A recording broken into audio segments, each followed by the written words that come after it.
Gusto mo ba yung prospects laging kaya mag-7 accounts? Gusto mo ba yung prospects laging iniisip big business and international business? Okay, let's proceed. First, don't dwell on the details of the company. Don't dwell on the details of the products. Okay? Focus on end results. Kasi minsan pa nagpe-present, lalo kumari product, Prospect A, ang C24/7, napakaraming ingredients, 140 ingredients, may 12 mushroom, okay, reishi, blazé, agaricus, yambushitake, mamashitake, pag di ka sumali, maatake. Habang pinabanggit mo yung ingredients, yung prospect mo, 140, 20 na lang, 40 pa, ang dami, saan tokin na?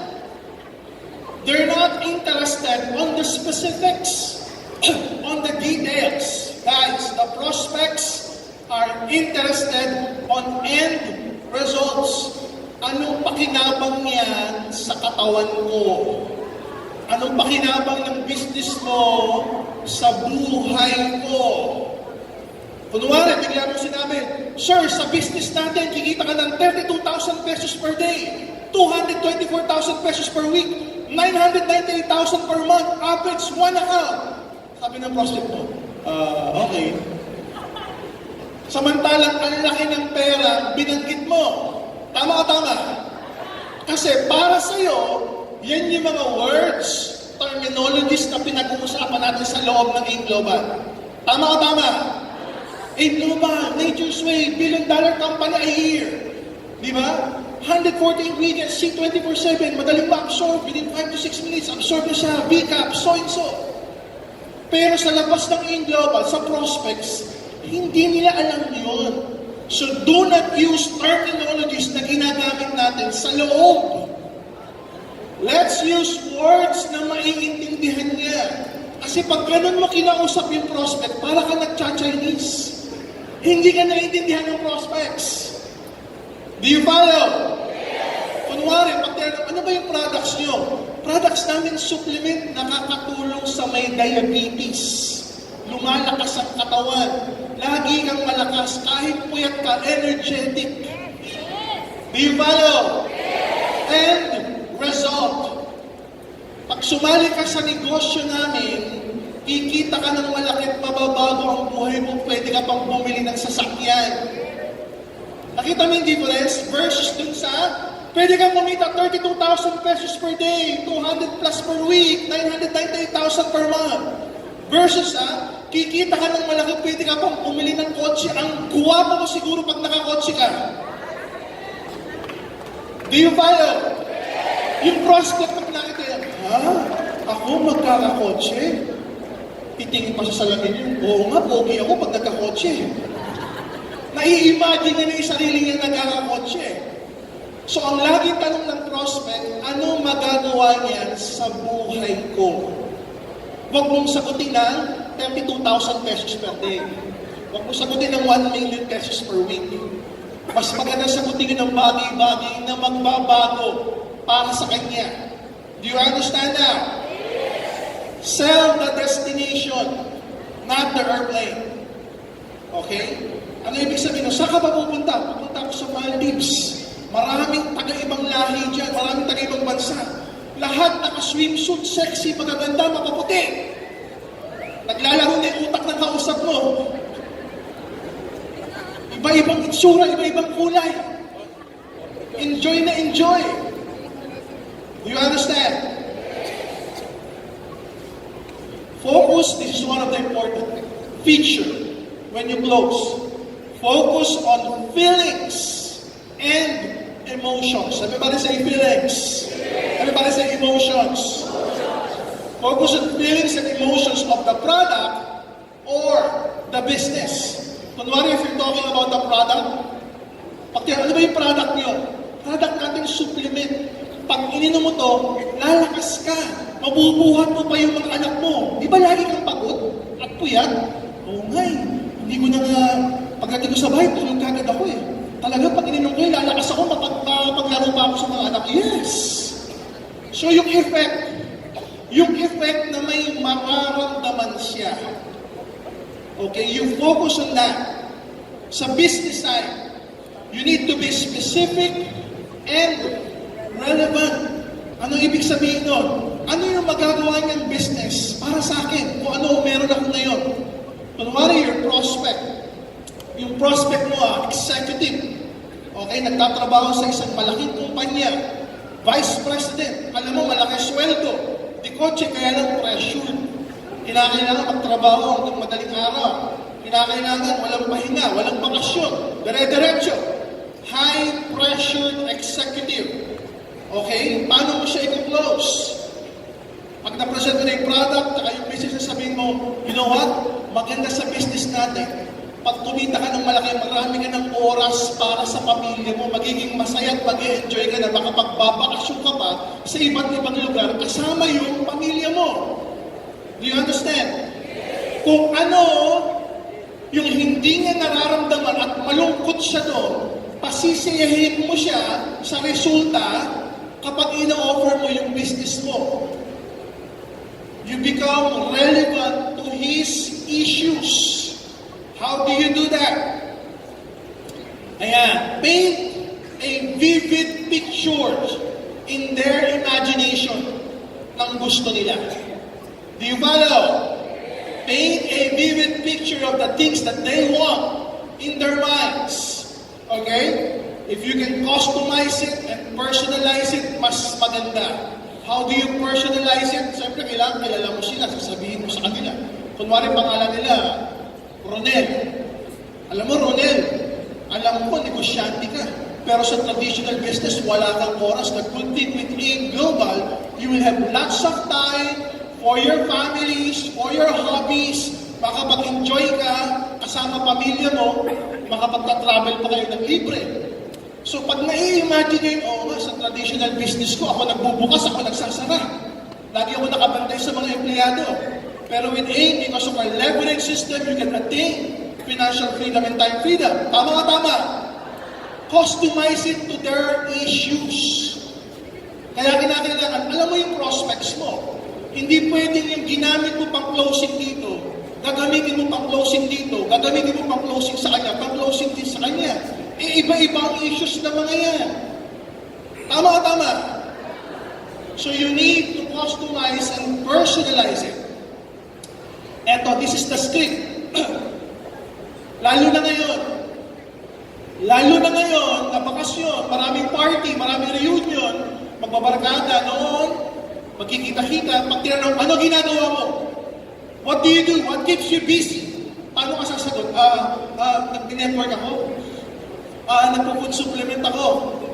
May online business ako.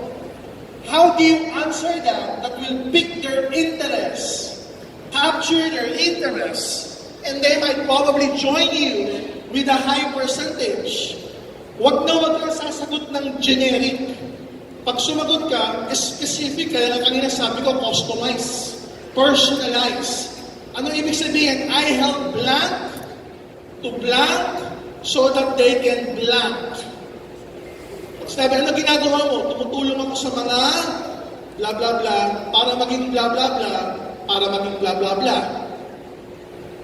How do you do that? I help people earn a lot so that they can be rich. Those are generic. Do you follow? Wag kang sasagot ng generic. Kunwari, ang nagtanong sa'yo, estudyante. Sir, ma'am, ano ba ginagawa niyo? Well, I help students. Students yan. So, customize ka agad, specific. Tama o tama? Kasi pag sinabi mo, I help people, no, lahat ng tao na naman yan. Parang hindi siya masyadong makarelate. Pero kung siya alam mo estudyante, pag sinabi mo, I help students, uy, ako yun ah. Estudyante ako ah. Immediately, they could relate. It will pick their interest. Do you follow? So tuloy natin, I help students to earn while they're studying and help their parents in earning. Specific, estudyante, kikita ng malaki, makakatulong sa mga magulang. Maganda o napakaganda? Ano mararamdaman ng estudyante? Masaya, malungkot? you focus on their feelings. You focus on their emotions. And pag uwi mo, bago ka matulog, you name 10 occupations. Teacher, engineer, doctor, dentista, okay, bumbero, politiko, ano pa? Estudyante, out of school yun, ano pa?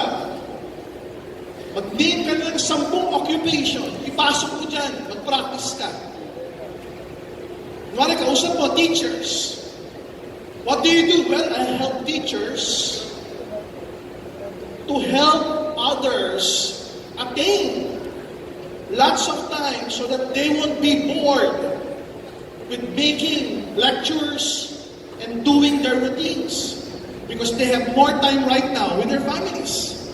So now you're being specific with the issues of the teachers. So you use that para pag nag-reunion ka, uy, ano na ginagawa mo ngayon? Ako, tumutulong ako sa mga taong tulad mo para hindi na magtanong-tanong kasi marami na silang pera, masaya sila. Know their issues, answer their issues, and when you do that, they will join you. Do you follow? Yes. What else? Yes, okay, ladder techniques. At times, for people to say yes, don't ask them the big questions right away. Ask the little questions first, and then ramp it up. Sunod-sunurin mo na dapat yung sagot niya, oo, oo, oo. Para yung huling-huling tanong, nasasali na siya, oo rin yung sagot niya. Do you follow? Paano yun? Bakit tinawag na yes, okay? In English, siyempre, sagot yes. Tayo mga Pilipino, usually okay ba? That's how you use it.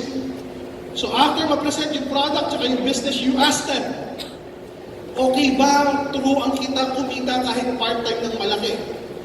Chances are, sasagot niyan, okay. Hindi sasagot niyan, hindi okay sa akin turuan mo ako para kumita ng part-time. Walang sasagot ng gano'n. Usually sagot niyan, okay. Kasi non-friction, hindi siya hard sell. Okay lang ba turuan kita kumita ng part-time? Oo. Okay lang ba pag natutunan mo ito, ituro mo rin sa iba? Oo. Okay lang ba pag natutunan mo ito, gawan mo ng paraan yung 6980? Oo. By the time you reach the second, the third, the fourth, okay, ayan na, nirarank up mo na yan. Sa kanya na mismo nang galing nasasali siya. Pag natapos yung product, yung business, sabi mo, maganda ba yung product ko? Maganda ba yung business ko? Okay lang ba ituro ko sa iyo kung paano ka kumita ng part-time ng malaki? Okay lang. Okay lang ba pag naintindihan mo to, gawin mo ng paraan ng 7 heads? Okay lang. Okay lang ba pag naintindihan mo yung beauty ng 7 heads, sumali ka this week? Oo. Ramping up the yes and okay. Simulan mo sa madali. Madali, oo, madali, oo, madali, oo, sumali, oo, 7 heads, oo na rin. Kasi hindi isa-isa mo. Do you follow? Again, it takes practice. Dapat ma-practice mo yan. Because, or kasi, technique. According to studies, kapag ikaw tinanong at sumagot ka ng ganito, ganito, ganito, kasi, kahit ano yung kasi o yung dahilan mo, people will always accept that.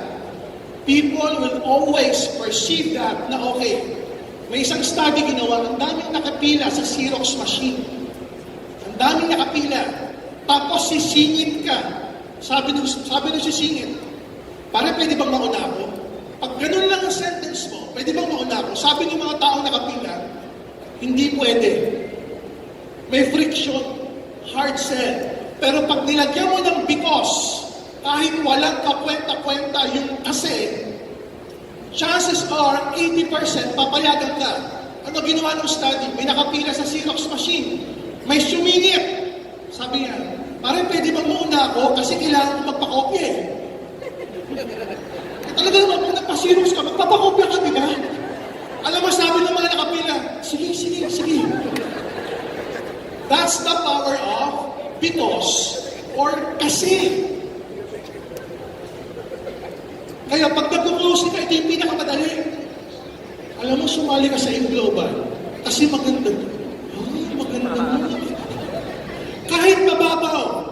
Lagyan mo ng kasi. Alam mo, sumali ka sa global kasi mababago buhay mo. Alam mo, sumali ka sa global kasi napapanahon. Alam mo, sumali ka sa global kasi December. Ano ngayon? Wala, December. Pero dahil ginamit mo yung kasi, mas effective yun kaysa sabihin mo, alam mo, sumali ka sa global. Tapos, mas effective ito, alam mo, sumali ka sa global kasi pag sumali ka ngayon. Talaga? Oo, pag sumali ka ngayon, nakasali ka na ngayon kasi ganun yun eh. Sige, sasali na ako. Use that kasi it's effective, I tell you. Pag naging effective, gawin mong viral, ha? Pag-post ka sa Facebook, effective yung kasi technique ni Doc Ed. Tatanggal natin.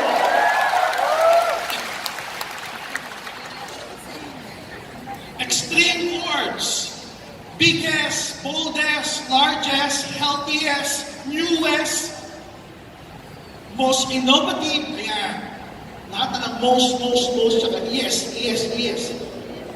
Pag bumalik ka partner ng C24/7 at ininom mo, ito na yung pinaka-healthy na maiinom mo sa buong buhay mo. You're not lying. Totoo naman, pag ininom niya yun yung pinaka-healthy na nainom niya. Bakit ano ba iniinom niya? Kanin, ulam. Araw-araw. O di pa kumilin ng C24/7, yun talaga yung pinaka-healthy. Tama. Use extreme words. Okay? Marami yan. Alam mo, in global, ito na yung pinakamagandang company sa buong mundo. Talaga?